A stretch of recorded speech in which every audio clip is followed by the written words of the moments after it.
Hello, so today what we're going to be doing is a engine mount on a Golf Mk5. Now if you're wondering what sort of symptoms you can get when you've got a dodgy engine mount, you'll notice that inside the cabin, when you sat in the driver, passenger seat, or wherever, to be fair, just whenever you sat inside the car, you'll notice the car sort of almost shivering, and you'll notice vibrations. And then on top of that, when you start the car up, if you get somebody to look in the engine bay, or if you poke your head round while you turn the key, then you'll notice that the engine will like lift up when you start the engine, and even when you rev it.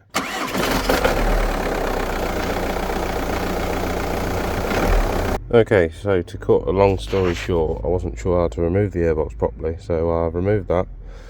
That's on a bung here, that screws in there, and then there's a pipe. It's a bit awkward, you just got to pull it off on the bottom. I didn't really need to take the plastics off the top and remove the whole pipe. So you do that, you disconnect the MAF sensor with a flathead, you get some pliers, squeeze this together and move it back so you can remove that pipe, and then you just ease the airbox out the way. The battery is held in by this bracket, which bolts into here, which pinches onto the battery.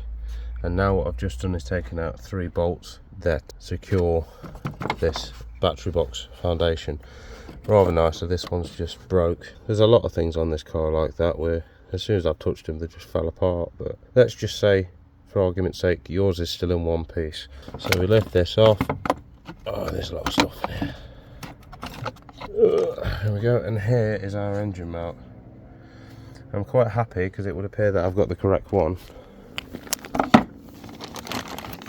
So this is our new one. If you can see it that well in the bag, the numbers on it. But ours looks like that, but there is one where it's just 2 bolts instead of 3. Now it's just a case of undoing the 4 bolts that hold it to the car and the 3 bolts that hold it to the gearbox. But before we go any further, we're going to have to take the under tray off and just support underneath the gearbox, because obviously this part's job is to hold the engine in place. So if we remove that, there's not going to be as much support, so we've got to put something underneath.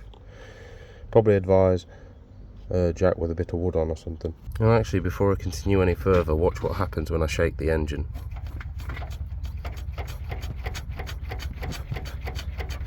Okay, so I just took the belly pan off. This car has quite a bit of an oil leak, but we'll address that another day.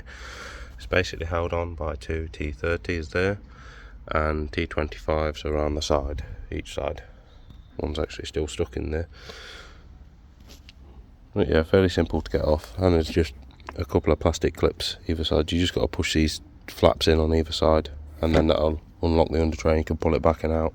So I have discovered that these are a 18mm and the ones holding it to the chassis of the car are a 16mm. This plastic gangway here, I'm struggling to undo it. Underneath this bit there's 2 plastic clips that you just squeeze together, then push up, and then up here there's just one. It is a bit hard, but you've just got to move all these pipes to one side. Just be careful because some of these pipes are solid, so I think they are quite important, so you don't want to be too aggressive with them, but that's how you get them out of the way. So now we're basically just getting the new engine mount in. This is the underneath if you was interested. So it's just a block of wood on a jack. You just want to make sure you level it up right. You don't want to lose that position too much. And here it is, our old engine mount. That's what the new one looks like.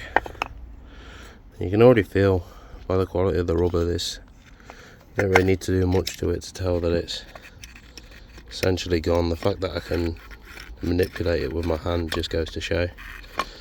Whereas with this one, has no movement at all, so it should be a lot better. So let's get this back in. Okay, so that's the new mount on. I've lowered the jack, so it's definitely holding the engine. What I would advise, I haven't personally, but I would advise searching torque specs up for this.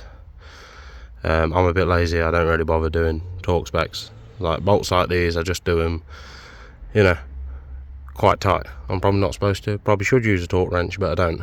So yeah, I'd probably look it up if I were you doing this job. Or if you're lazy like me, just sort of do it tight, but not to the point where you're snapping the bolts. I don't know, it's hard to explain when you do it yourself, but whatever you do, do it at your own risk. So everything is back together, airbox is back in, the vac line is back in there, MAF sensors connected again, connected the battery's also secure, and obviously all these little gubbins and pipes, made sure I pushed them in properly. To be fair, I've just noticed I just need to put that clip back over that pipe, then we're good to give her a start. Okay, so let's see how much she shakes now.